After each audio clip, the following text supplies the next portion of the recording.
verse 2.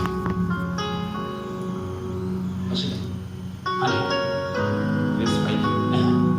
Kufunga kwenu ngakuwe soko Kristo Yesu. Let this mind. Kufunga kwenu ngakuwe soko Kristo Yesu. Kufunga kwenu, unaposema kufunga kwenu ni kupi? Kufunga kwenu ngakuwe soko Kristo Yesu. Wanakuuzwa kama ni kufunga kupi? Simple statement kufunga kwenu ngakuwe. Musati matawa chaita kuti mutauririzve mamaonei pakufunga kwenu.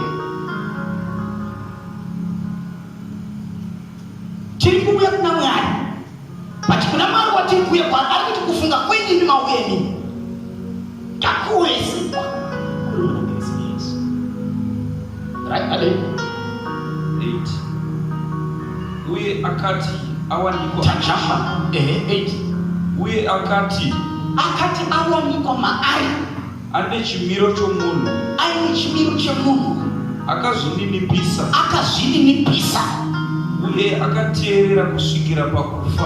Izvo akateerera kusvika pakufa, kunyange rufu pamuchinjikwa. Rufu rwakazvizika, rwakashoreka. Halo, pakubatwa character yedu humility neobedience pavhesi yaita takuchunzwa nehumility neobedience. Wakazvinipisa akateerera, he was obedient unto death.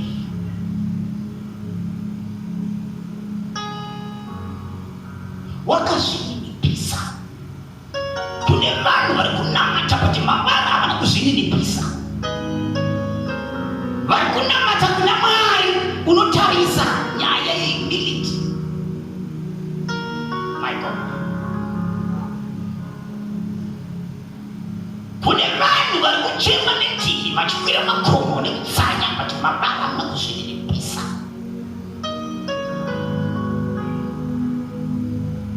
Kune vanhu vari kuimba nziyo vachidini kudini kuti mabara havana kuzvininipisa. Uraiteketeedzwe nyaya iyi.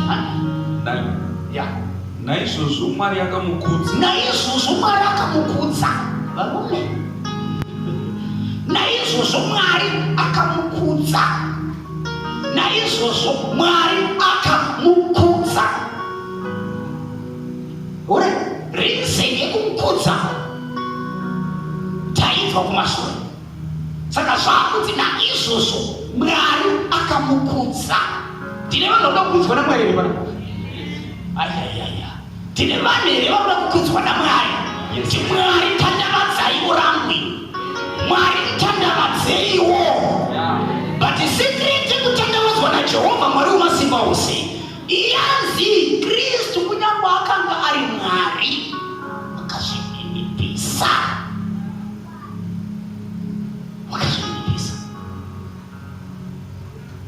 Neumwari hwese Baba, tiudzei vana mai nana baba, neumwari nesimba rake rose, nesimba rake. Munozoti this time yatendeka Bible Jesu achiti iwe tindwara kwemene, tindwara.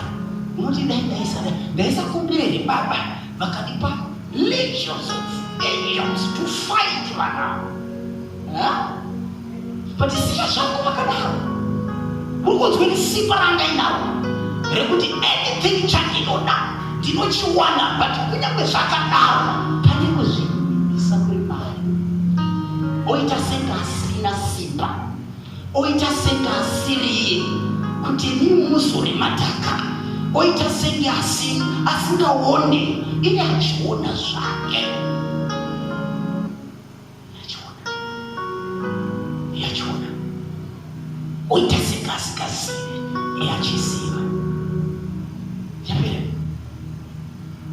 Akamukudza panzvimbo yapamusoro-soro. Mwari Baba vakakudza Kristu panzvimbo yapamusoro-soro. Uye akamupa zita riri pamusoro pemazita ose. Ndine vari kuda mazita here panapa? Ndine vari kuda mazita panapa? Unoziva kuti pane vanhu vakurambidzwa kukanganikwa nekuda kwezvavakaita. Mazita avo akuira vakakosha nemakaibadiswa makaita. There is a price to pay kuti usimuke. Haungomuki wasimuka, haungomuki wapa msoro, haungomuki wapromotwa. There is a price to pay. Vazhinji, they don't want to pay the price. Na izvozvo baba vakamupa zita, vakamukudza. Pamusoro pekumukudza vakamupa zita riri pamusoro pemazita ose.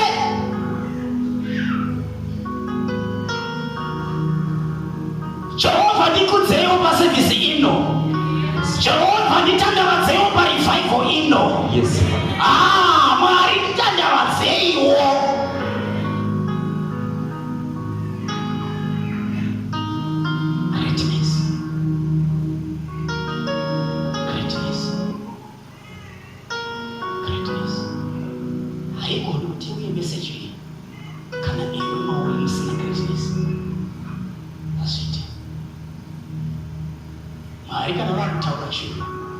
Vatopedza. Yakepera.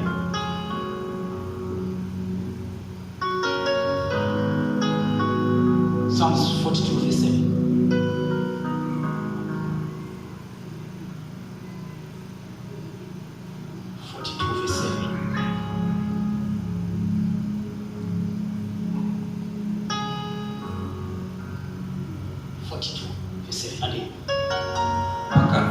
Panodana pakadzika. Pakadzika. Panodana pakadzika. Wakudere kuexperience madipa levels ezvinhu zvamwari. Wakudere kuexperience zvinhu zvine udzamu hwaMwari. Wakudere mari zhinji. Tikauya kumunyazodaira amen. Unonyazoidaira mari. Ngatifambire kwamunoda. Wakudere kuita mari zhinji. Wakudere kuti marriage inakidze. Wakudere kutakura cape of knowledge pamusoro pako. Yes, my father. Wakudere masters. Wakudere elevation. Yes. Pakadzika. Panodana pakadzika.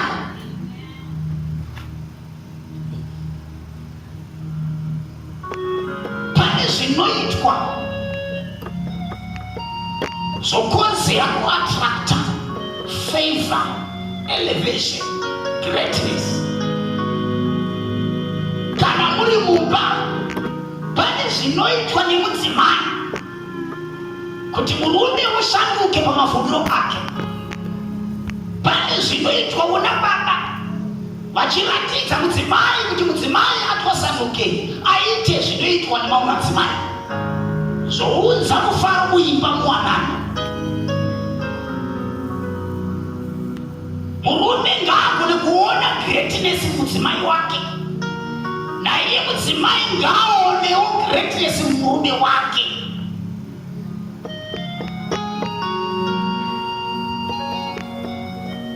Haleluya. Kunyangwe pazvinhu zvine chekuita nemabhizinesi hazvigone kuti ugoita mari zhinji kana iwe wacho usingagoni kuinvesta zhinji. Kana una mari zhinji gonawo kuinvesta zhinji yacho, because chauri kuda iyakawanda. Saka kana woinvestawo yakawanda. Pakadzika panodana pakadzika. Wainvesta $20 woexpect $1,000.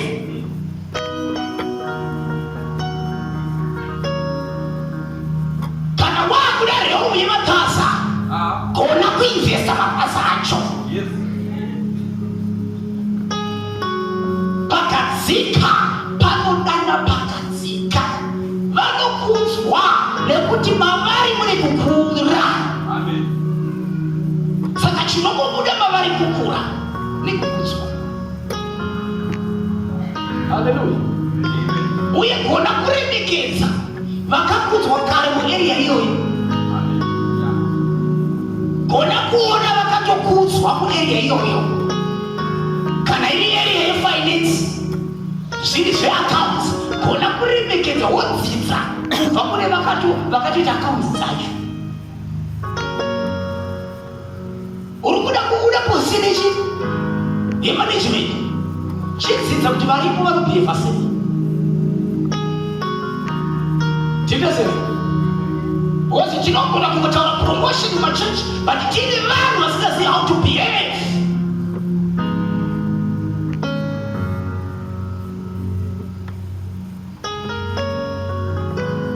Hello, chiziva kuti munhu arenga pakusei, anodya sei, anopfeka sei, anotaura sei, anopindura kana zvinge zvadini. Amen. Hello? Hello? Yes. Musikana wakanorohwa ukufunga pamusoro pewanani. Mamuringa chitanga kutsvaga kuti chii chinoita kuti munhu arohwe. Chii itiktok here? Chii chinongoita kuti munhu arohwe? Chii? Ende zvaunoita zvine toni chekuita nezvaunoattracta, kwaunotapira, kwaunoswera, kunotoni chekuita netaimu yevanhu nezvinhu zvinokutevera. Hello? Hello? Yeah. Pane imwe taimu yevanhu yaunoattracta kana uchinotapira kwakachikwa chino. Izwazvo, embe yomubero nemujeti zvakasiyana. Murudizwa revanama, murudizwa revanama, embe yemujeti neyakaiswa pazuva uko zvakasiyana, yakawaridzwa muguruva nopoto ichipumwa mudzidhasi rawanda, mhepo yawanda mazuva ano. Mhepo yagara inongofamba, ini pamuri ndo pasingaite chete nezvinhu zvandinazvo.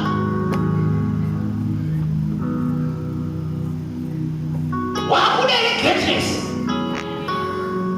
wakuda here mari zhinji,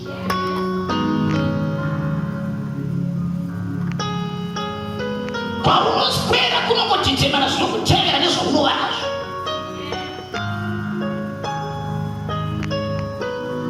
Une masiku zvaufana kuti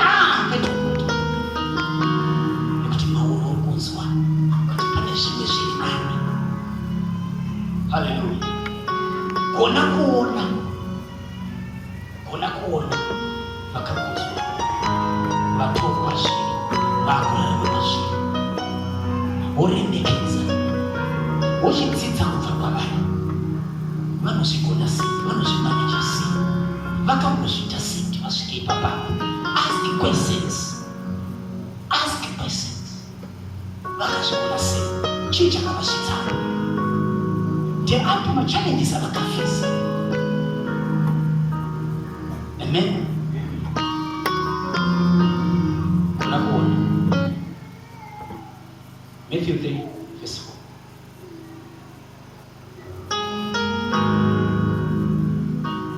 Matthew 3 verse 4.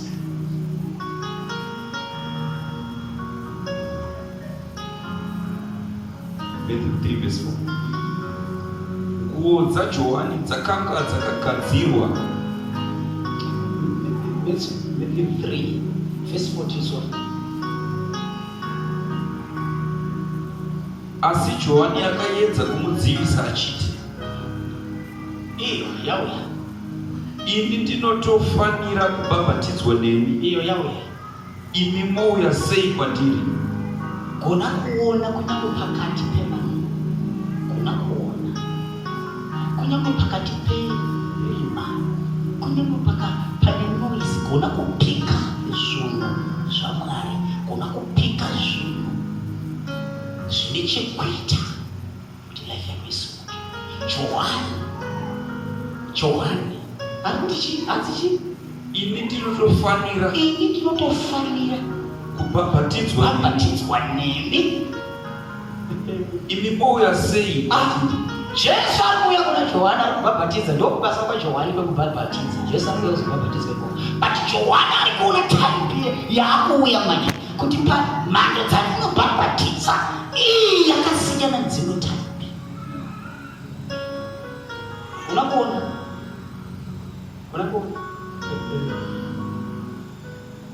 munorasikirwa nenyasha, munorasikirwa nemaopportunities because amuone. Yohana akaona kuti uyu kana kuri kuvharwa ndingavharwa, ini ndinofanira kubhabhatizwa nemi, ini moti ini ndikubhabhatidze isi.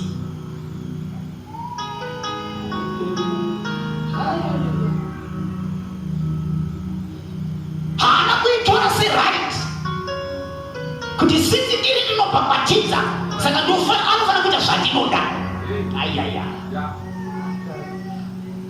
vazhinji venyu munorasikirwa nenyasha nemaopportunities because munoda kukontrola.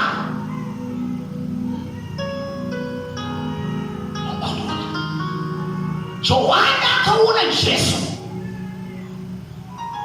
nekuda kweposition yake neofisi yake, icho kwani Yohana kubhabhatidza akafanira kuti abhabhatidze vese vanguya kumvura, kana atongoya kumvura afanira kubhabhatidza Yohana, kana atongoya kumvura chete. Akatongosvikira Yohana ari pamvura, nyaya yatongo madhira apa ekubhabhatidzana. Yohana akutobhabhatidza, but pane type iri kurecognizwa naJohana kuti pamhando dzese dzanofanira kunyika mumvura, iyi inofanira kunyika inini.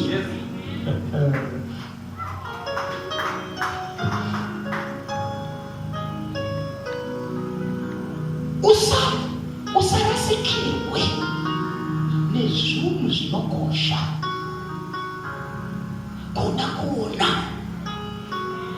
iva nemaziso anoona, iva nemaziso anoona.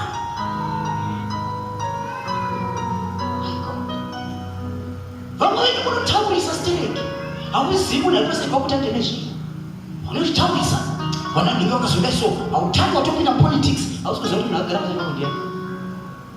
Kugara mubhazi makutonga kutokomenda zvisana musoro, makutongojoina nyaya dzevamwe vanhu.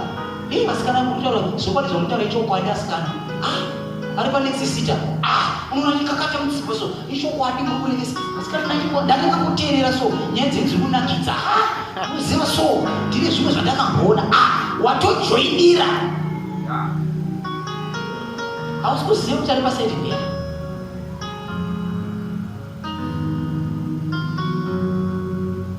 Munorasikirwa nemaopportunities, munorasikirwa nefavor, nekuti favor kunyange chibva kuna Mwari, but hauiwani kuna Mwari. Mwari anoisa kumunhu nyasha dzaunoda, nyasha dzatinoda kunyange dzichibva kuna Mwari, but dzakaiswa kumunhu. My God, mari yatinoda iti Mwari tipei mari, iye achitotaura kuti inini ndiri mari ndeyangu, zvese zviri panyika ndezvangu, gold nderangu, anything, kunyange nemombe dziri pazvikomo ndedzangu, but kunyange zvakadaro zvakaitwa handover kumunhu. So kune vamwe vanhu vakavanzwa naMwari for the sake of protection. Kune vanhu kuti kana vachifamba so iwe kuti ukuwaona kana usikuwaona. Kune vanhu kuti kana achifamba achirarama muguta unokuti sikwana ndisangana naye uchikwazisana but usikumuona.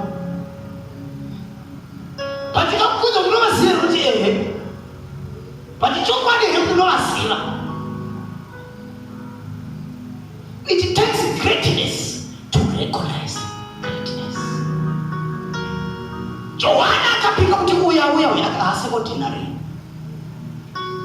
Imagine time yanga iri vanhu vangari pa vachiziva kuti vanhu vanowandisa. Imagine Mr. Meat yanga iri kuti chitotanga inini nemhuri yangu, tanga inini nemhuri yangu. Pamwe Jesu aitopushwa nedzimwe shasha, ziswedera iko isauya kare mauda kutopindira. Imagine Yohana kuti mirai vakomana, uyu akasiyana nevamwe vese.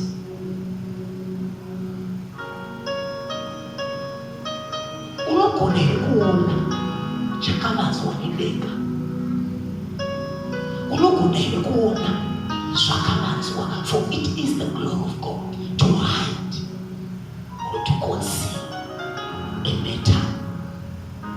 It is the honor. The glory is for the Lord, the honor is for the man.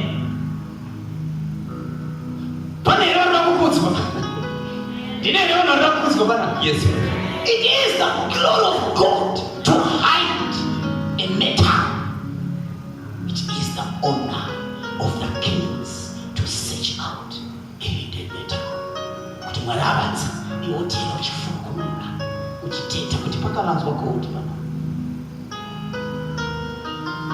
vamwe venyu pazvinhu zvekunamata makadamwa kuungano ino naMwari, ndobva mapuwa mufundisi akaita seamire mberi kwenyu ari kuita rushauri achitakura aine trouzi 1 aine matatu, but maari muine nyasha dzekukusungudza.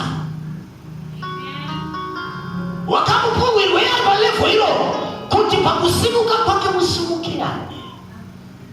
My God, avadi kuizwa chiparidzwa neni vada chiparidzwa nevhizita, zvinotinairowa kuti uizive. Unomupuwa munhu waMwari ari paari achiita senge unoshupika, kuitirei kuti anoona anogona kuona, aona hake, aona. My God, aona. Muri kundinzwira vana baba, ari muhani room wopuwa kunze uyu asingagoni kubhadhara rent, achiita senge ane mabhills akawandisa. Zvaitirwei kuti vanoona vatore chaka vaqualify vapateke pane zvaakanotwa naMwari nazvo. It takes greatness to recognize greatness. It takes greatness to recognize greatness. Unowana munhu ari muofisi, kana hama iri muofisi, kana hama yasawira wako iri muofisi, nekuda kuti ihama yasawira wako ione access kuofisi iyo, unongoramba uchingwapiya ikoko chikuita ndatingo kucheka kuri muri same office vari busy, ari busy, ane basa, ane mafiles, ane zvinhu zvafanira kuita. Every mafona ndatendo muri right here, ane sei pabasa pakati ukuluza favor, ukuluza taste, weka ukuzuluza taste. Understand kuti munhu kubasa kwake rakamira sei, basa raanoita time yake yakamira sei.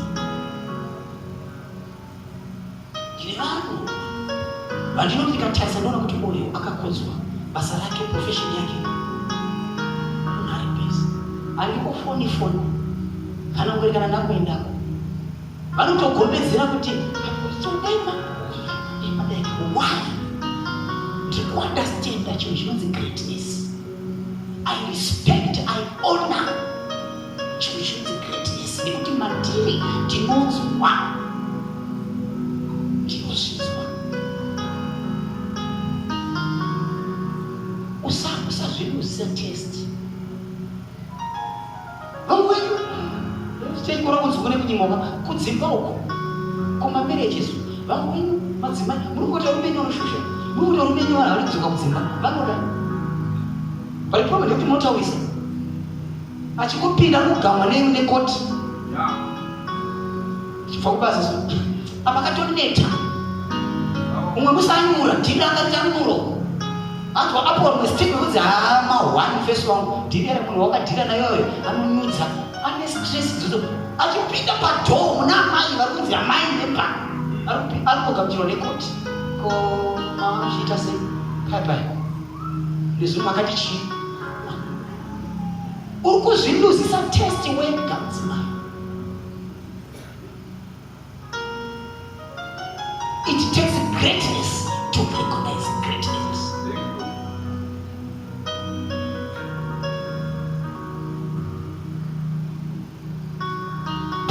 zvinoitwa zvinoita kuti pane nekugara. Musangova muna kutambisa. Vamwe varume vanoda kutoswera papa, patani ndoswera sei pakadai. Ndoswera sei apa, ndoswera sei. Vamwe varume kuva kushanda uko vane nyaya dzirikusiwa nedzi zvekuti anotadza kuudza mudzimai why usakoni kuhina issues.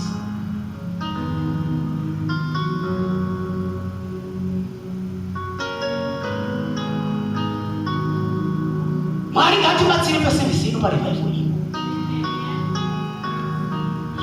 Uchinamata stereki zvinhu zvichifadza kumwe uchiita zvakanaka stereki. Uchinamata stereki, uchida Mwari stereki, murume wako achiona kutapira nekuda kwetaipi yemukadzi. Hello? Chaita kuti varume venyu vamwe vacho vanode kubuda kuchechi vakamira kuona inini kana mazochinja totevera. Munoziva here kuti hazvinetsi kuti vatendeuke? Vanamai vari panosudze maoko. Hazvinetsi kuti varume venyu vatendeuke, but pane chavakuda kuona.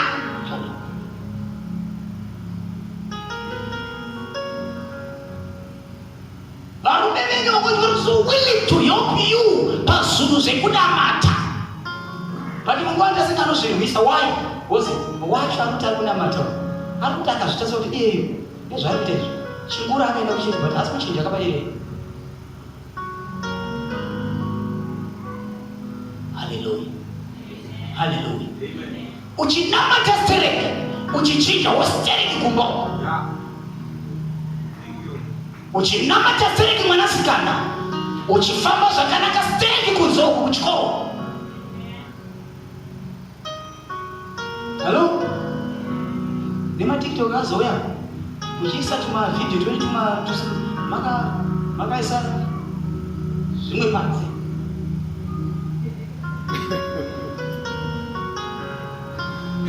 Ino save here TikTok. After 7 years, zviri panze. Yeah. Apa iwapo after 7 years ndomaona kuda marriage manje. Alright.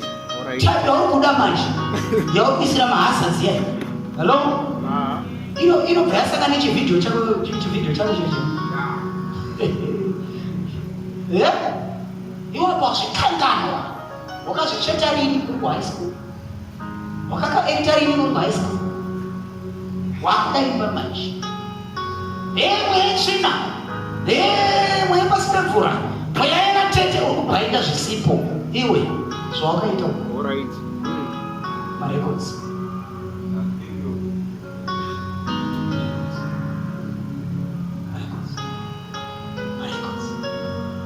Urunizwire vasikana? Hello? Dai amen apa. Zvauri kuita nhasi zvinotitemera zvauchava mangwana. Masevhero auri kuita Mwari musvondo ino, muungano ino, zvinotitemera kusimudzwa kwako nenyasha dzacho. 2025 it's a different year. Tikuda vanhu vane sober mindset, vane kufunga sekwakava kuri muna Kristu, vanozvidiripisa pasi peruoko rwaMwari, vanoita zvinodiwa naMwari kuti Mwari agovasimudza. Haleluya. Haleluya. Johani akaona kuti uyu ndiye. Hello? Ndikudzikwere chichi? Ndikudzikwere vanamai? Ndikudzikwere vasikana? Pakunamata kwedu ngakuve nechange. Kurai pazvinhu zvaMwari. Kurai pazvinhu zvaMwari. Muri kuona kapubeta pakatsvetwa. Tikasatokasimudza futi baba. Kana munhu sara ibaba. So kune vamwe vanhu vatendi, kune vamwe vanhu vari kunamata, vanongoti pavatomire pakuti papa kusika futi basi unawasimuza futi usiwerejeje korerino ngaliwe korerino kasiyana ni mamma kora wakana mata. Hello? A church is not a museum. It's a movement. Manswell. Yes. Manswell. Yeah. It's not a monument. It's a movement.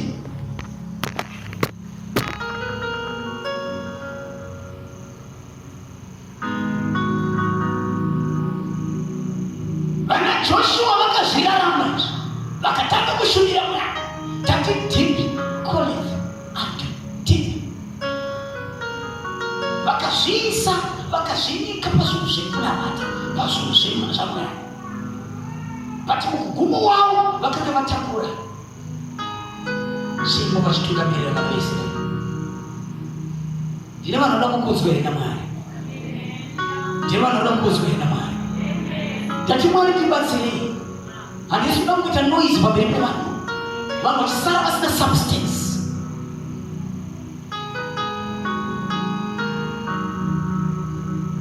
You need the right information. Ikare mauri pasuza mwana. Kuitila kuti iwewe kwa umushugira mwana. Ukusangana ne video zako bakushugira mwana. Uchiziva izo kuti kana mkaitila mwari ni moyo chikanda pakadzika. Ndinokowa wozunuzikuru. Amuna kuzoni zuwa ya pita chizi kanda kwakadzika. Kanda ako kwakadzika. Kanda. Kuzonodaiswa kwa kupedzisira. Manditi ake ndo akatanga kudambuka. Sikamubvira zvakaitika. Ndine vanhu vanoti manditi ngaakadambuka zvawo. Kana kuri kudambuka goreno ngaadambuke. Chandinoziva ndechekuti kana adambuka ari kudambukira ndiri mushoko raMwari. Mwari iyeye andipa Baba harvest. Une chekuita nazo. Hallelujah. That it takes wisdom to ask for wisdom. You cannot ask for wisdom iwaje usina wisdom. Bible inaeleza zakanática Solomon akanga wisdom. But mamsoni wisdom yakanga aimana. Nekuda kuti akakubva. Hello? Angari mwana wa David. Saka maari mama kaiswa wisdom. Izo zondo zakaita agone kukonera wisdom.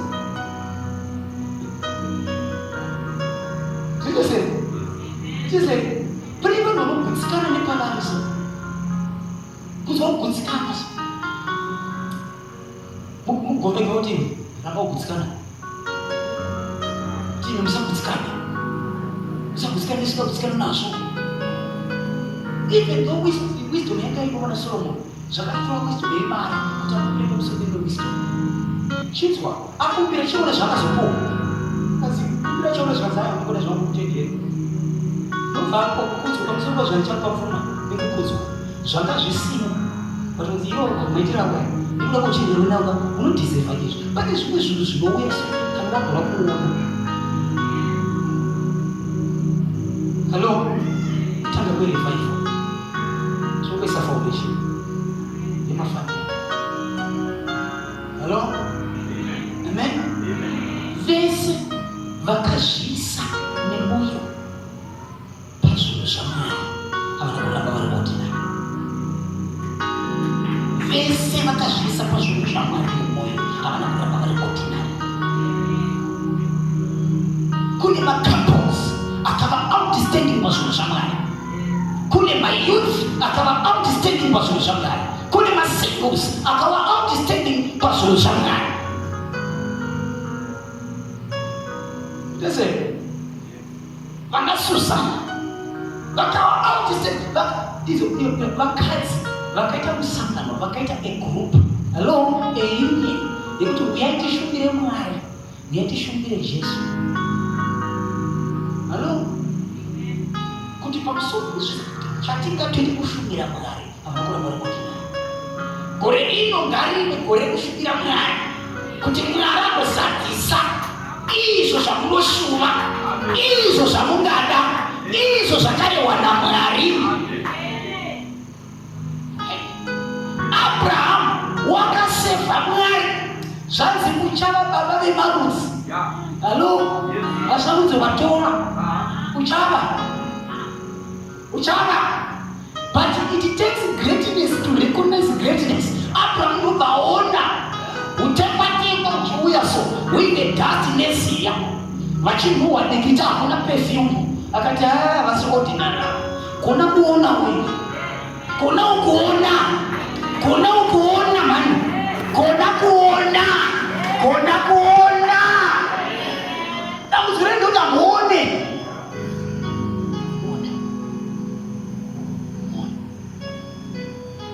faraona so kuti amamane yasha amamane kuroba fadzo yanga izvi zvinoropa fadzo izvi zvinoita kuti imba yangu imire zvakanaka izvi zvinoita kuti ndikudzwe izvi zvinoita kuti nditandavadzwe izvi zvakanaka izvi zvakanaka. Akaona Abrahamu muziya iro. Halo, vachiko kunoza kuti munhu asweta, munhu afamba rwendo bhodhi yese ndakunowa ende Mwari ndobva azvivanza muchina dzakadaro tasi kusvika kuno kwachifamba haro netsoka.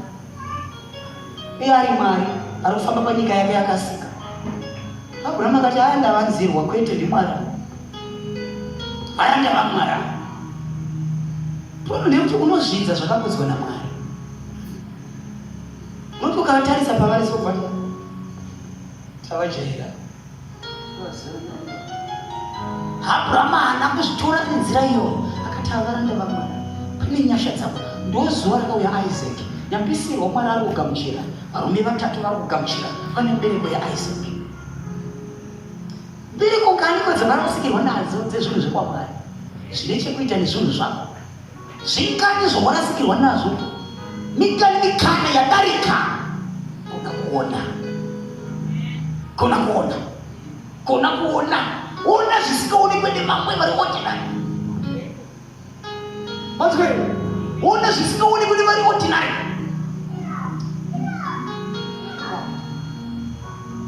My God. Kona kunzwa zvisinganzikwe nevari ordinary. Ramba kujairira zvinhu zvaMwari, ramba kujairira zvinhu zvepaMwari. Tazvijaira takuvaziva vakabva vanodai so zvikadai zvinhu zvodai so. Ramba kujairira zvinhu zvaMwari, ramba kujairira. Tirikunzikwe izvizvi ndokuda kuti munhu asimudzwe naMwari. Nyika yakatarisa kudai so. My God. Takazonzwa naMwari to make you. Chatakazodzerwa naMwari is the making aspect. That's right. Kukugadzira kuti ropafadzo rigogara pamusoro pako. Hatina kuzodzerwa kuti fambe takasimudza mashoko chidaiwo takazonzwa tione. Takazonzerwa, takapuwa nyasha kuti tigadzire taipi yakaita seiwewe, kuti kuropafadza kwaMwari kugoona nzvimbo pamusoro pako.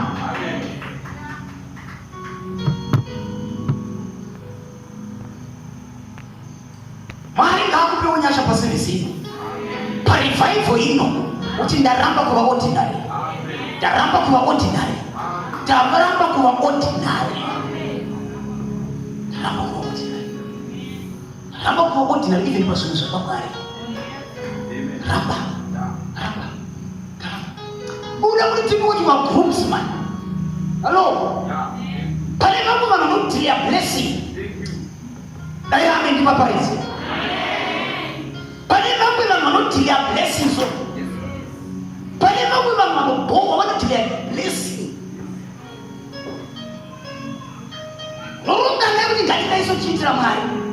Ugofunga kuti tinosvika tiri pakuisheti. Kona kuona sokuti uyu munhu anondidhileya. Mary akamuburitsa bhodhoro rake akati izvo zvikunokonza kuti vana mata zvinonetsa. Vakunogara paipa. Vanogara patsoka. Kune vanhu vanotidanyira kumapoto zvakanaka zvekubika. Pane kumwe kushumira kuno kwakanaka, but pane kumwe kwakaipinda kunaka. My God, pakadzika panodana pakadzika. Verakataiwa vanhu vakaona zvekubika unoda kubatsirwa, but ari kutonyanya uda kubatsirwa ngeuyu pana Jesu ndobvanira zvokunogara. Kune vamwe vanhu vanoboikana ukaona uchisevha Mwari, uchisevha Mwari. Pane vamwe vanhu vanonzwa shungu negodo. Halo, pane vamwe vanhu vanopractice oil change. Amen, ndipaparidze. Pane vamwe vanhu vanopractice witchcraft. Tikaona mumwe munhu anoshumira Mwari wake so anozwa kugodo, anozwa kuda kumubvisa pana Jesu wake. Iwe siye ndiri pana Jesu, ndagara ndega nekuti ndaona Jesu wangu. Aisi Satani anoboekana tichiparidza rakadai. Chandiri kuda ndechekuti ugare patsoka dzaJesu, unzwe meseji yake. Pakadzika panodana pakadzika. Uda kuti unechekuti pasekos zvokudembeso kana wakuda zvakakura, wakuda kuexperience umwari waMwari pakadzika zvakadzama zvaMwari. Ndiri kunamata mumweya wangu kuti dai Mwari akudenga kubatsira wakagara ipapapa, wazvichallenge mukati mako, watini nhasi ndakuda kuita zveextra.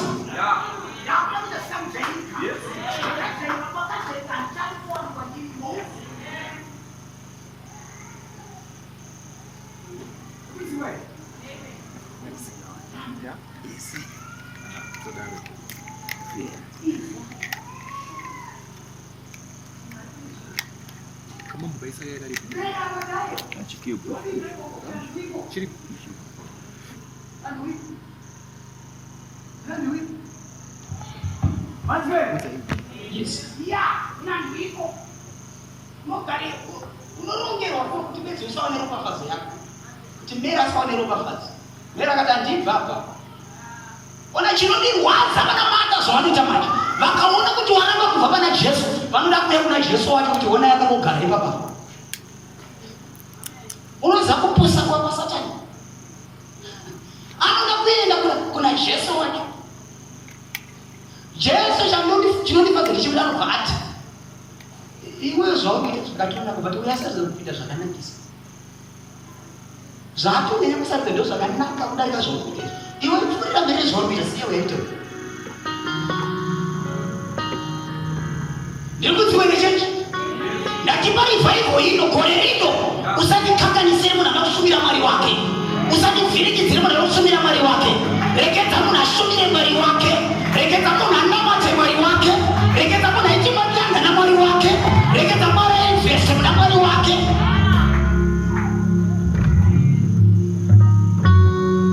Ndikudziwe chechi, ndikudziwe vakomana.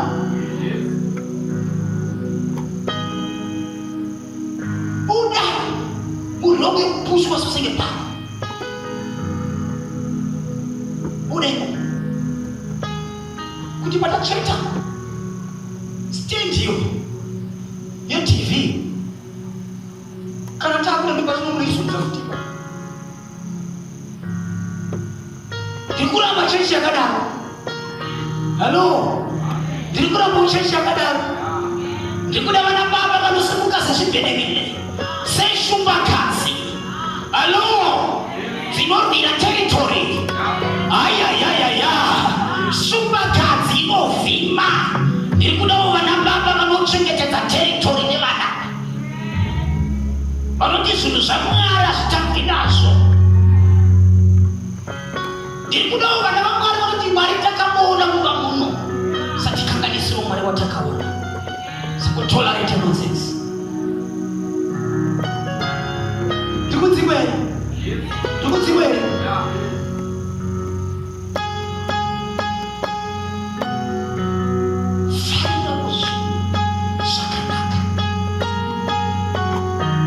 chinja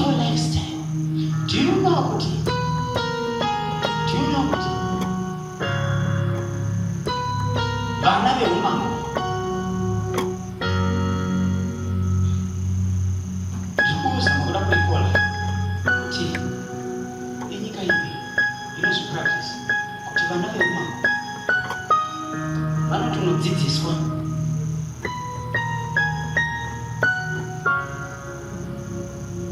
kuti mwana weumama, mwana weroyal family anobehave sei.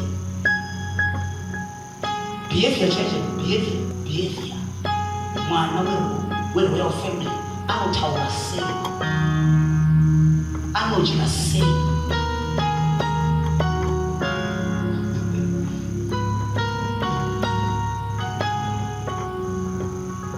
Anodya sei. Pakuti namwari kunyika ino yeZimbabwe tine zvinhu zvataidzidziswa mazviri, but ndezve zvakatorwa kubva from the royal family. Chaona kuti kukura ukapiwa chikafu unoombera. Mazuva ano kuchiri kuomberwa here. Saka kutongopiwa muhani yako tongotokutima unoombera. Hausumuki kana vakuru vasati vasumuka. Haugezi maoko vakuru vasati vageza maoko. Ameno zvichikuitika. Halo? Okay.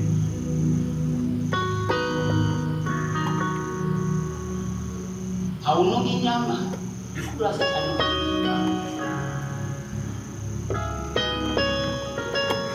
Izvozvo kune nation, kune nzvimbo inotonzi vana veroyal family vanotodzidziswa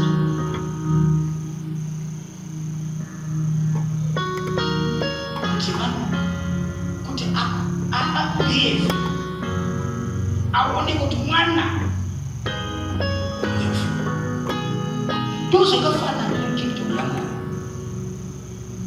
Hello? Unofanira kuti upractice zvinhu zvemukingdom. Hello? Unofanira kuti upractice maprinciples emukingdom. Kuti Satani kana kuona kuti uyu ndiye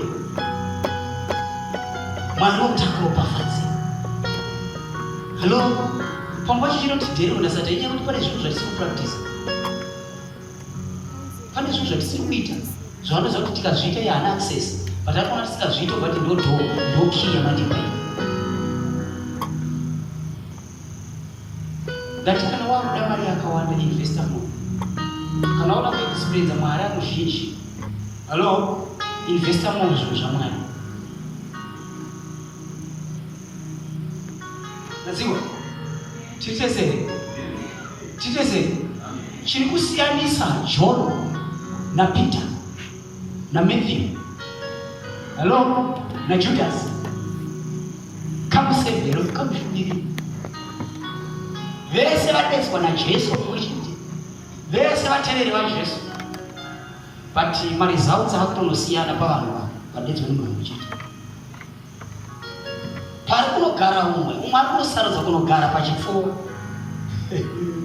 Hello? My God. Ari kusarudza kunoti kana pekugara ndapaona. Ari kuona kuti apa ndipanogara pachipfuva.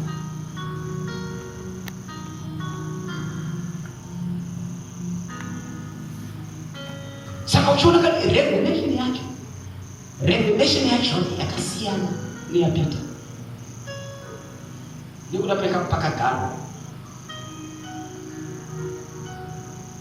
Hello? Did you say? Yakasiyana neyaMatthew. yaMatthew unotanga kuchiriro chekuti akazona Dhavhidhi mwana Dhavhidhi zvikazvichidai John anotisiyana nditauri zvakadai izvi. Pakutanga kagara shoko. Pakadzika, panodana, pakadzika. Kana wakuda kuexperience zvinhu zvakadzika zvaMwari, kana wakuda kuexperience mawonders, masigns, mamiracles, invest more muna Mwari. Invest more muna Mwari. Invest more muna Mwari. Kana mafunga kutsanya, itsanya isereke.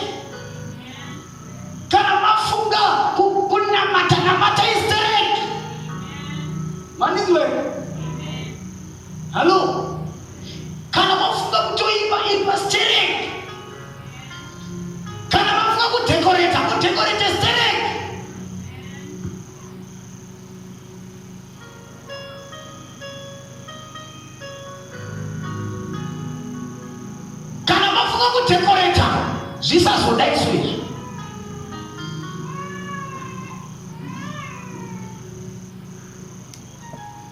Kana mafunga kudhekoreta mimba yaJehovha, zvisazodai izvo.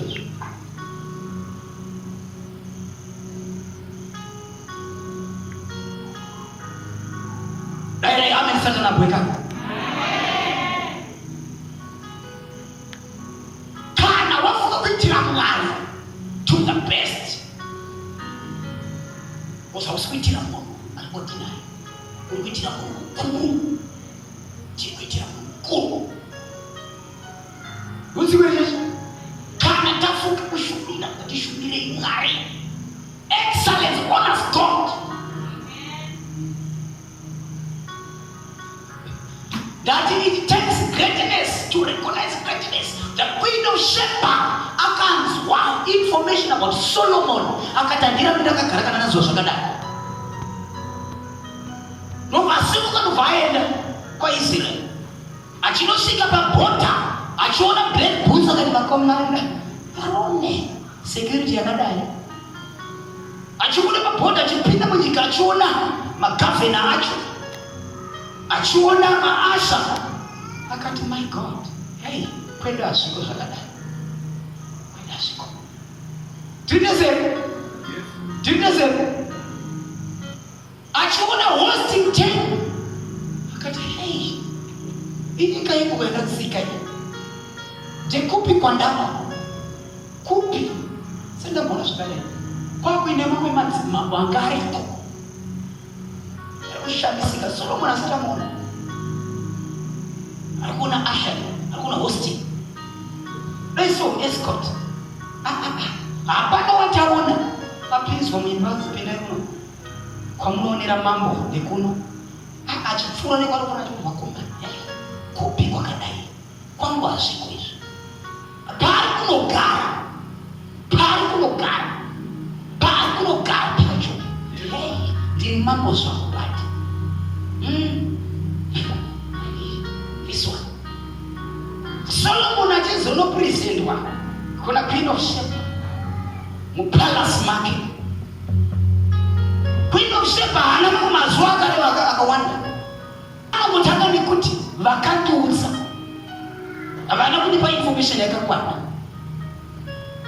Zvandaona zvakapinda kudarika zvandakaudzwa. Chokwadi Mwari unene. Ndinofara nemasungira Queen of Sheba anoti chinitenderai nditore ivhu. Halo, nditore ivhu iri. Ndiende naro kwangu. Kana ndasvika kundodorisa pane imwe nzvimbo yevaota, ina ndichanamata zvimwe zvimwari zvandainamata. Ndouya paota iyo iyi. Kana ndikatsika paivhu iri riri kunyika yekwedu, ndinenge ndakatsika muivhu riri kwaIsraeri. Zvoreva izvo kuti ndakonekita kuna Mwari kwaIsraeri. Chii chani unhasi wakonekita nevanhu? Mangwana vanhu vachati muri kungada kwafondera vachadairi makosa.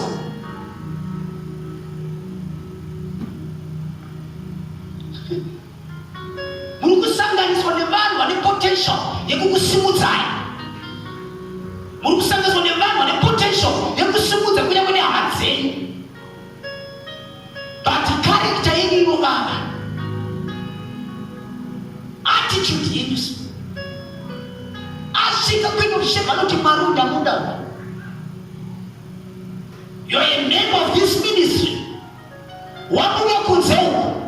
Vanoteera vana Mwari unoti kuparidza.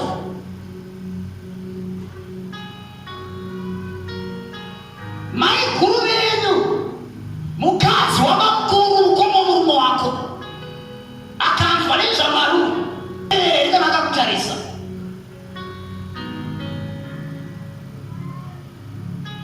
Tarisa kuno vanoteera here. Queen of Sheba vakati ndoda kutora ivhu ndinonamata. Vamwe venyu chirero musaremekedzwa. Kana tasvika kumwana ndikwenyu mune muchitaura munhu waMwari akazodai akadai, manifundisi vakadai. Uri kushoropodza mangwana unoda kuzovakoka futi muchechi kwacho.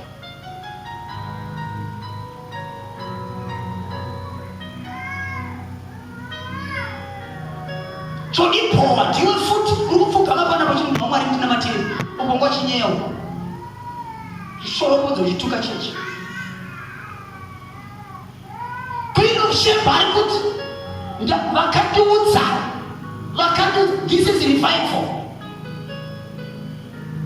vakanditaurira havana kuti ega ndobvaura nemeso ake pamusoro pezvaakambodzwa zvikanzi vakati zvandaona zvakasiyana ndati asiri pano mangwana musi wemande akakunzwa uchitaura anonzwa here kuda kwekuchechi yekwedu anonzwa here kuda kwemutero ministry ino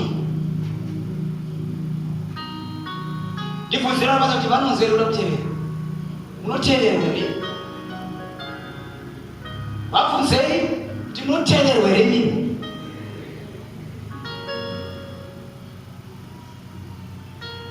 Hello church? Hello? Imaska munoteverwa here nini lecture angazoti etakuonawo vanhu vamwari etakuona chechi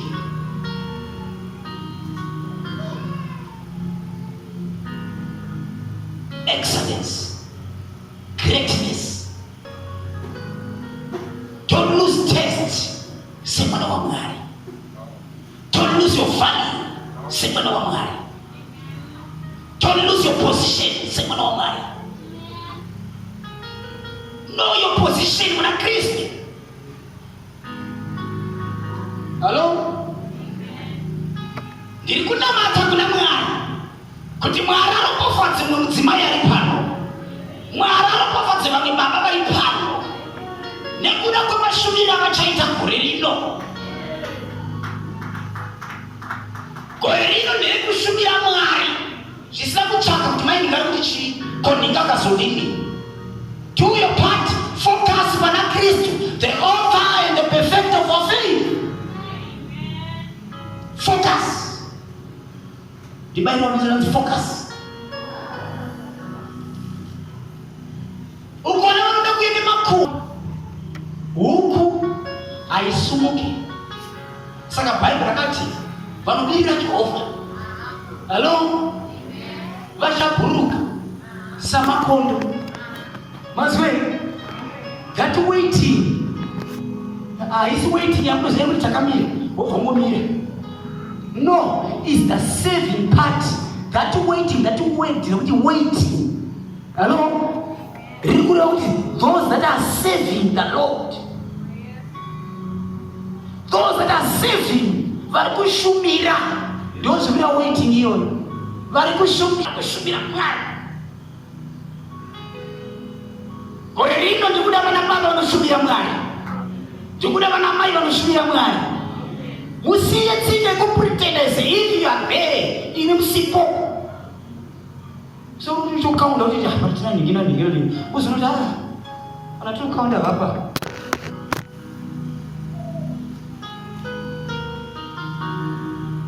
Roots message?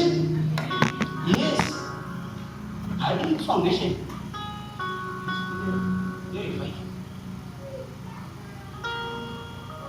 Wonderful. Be visible. Be visible. Be visible. Panochinoti tunakuita zakati. Wonekwa. Uzotazi wonekwa yoyo. Kunongo wonderful. Kunongo kusinika. Naziwe. Itanzi korino wonekwa yoyo kuchita zvimwe. Yeah. Don't be a benchoma.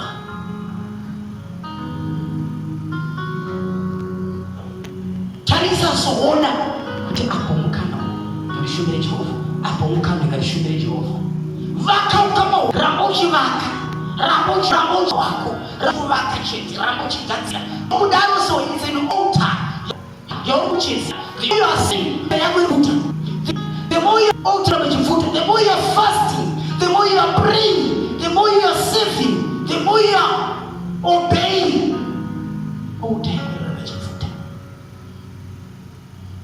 au utakula majifuta sana kune dzimwe uona zvinotaka kurwa naJehovha yori kuno uchishumira zvauri yochishumira chete iye achimbo Bible vanoti kurwa hakusi kwenu kwanza Jehoshaphat akuti ini varume praise unoshumira kuti magitara ari mabhoso ari kubvimire pamera takai kuimba nemhaka yekurwa hakusi kwenu kurwa ndekwaJehovha tine zvatinoita kunyange kuri kurwa kwacho kuri kwaJehovha isu tine zvatinoitira Jehovha wacho iye achimbo ndinochenjerwa tine zvatinoitira Jehovha iye achimbo isu tichikuitira ku halo achigadzirisa kuruva mvura dziri kuvava uko tichida kuno tine zvatinofanira kuitira Mwari vaudze kuti mune zvamwe tinofanira kuitira Mwari. Haleluya, haleluya. Mwari ngakuropafadzei asifisei parivheri usaramba uri ordinary usaramba uri ordinary ngatisimukei.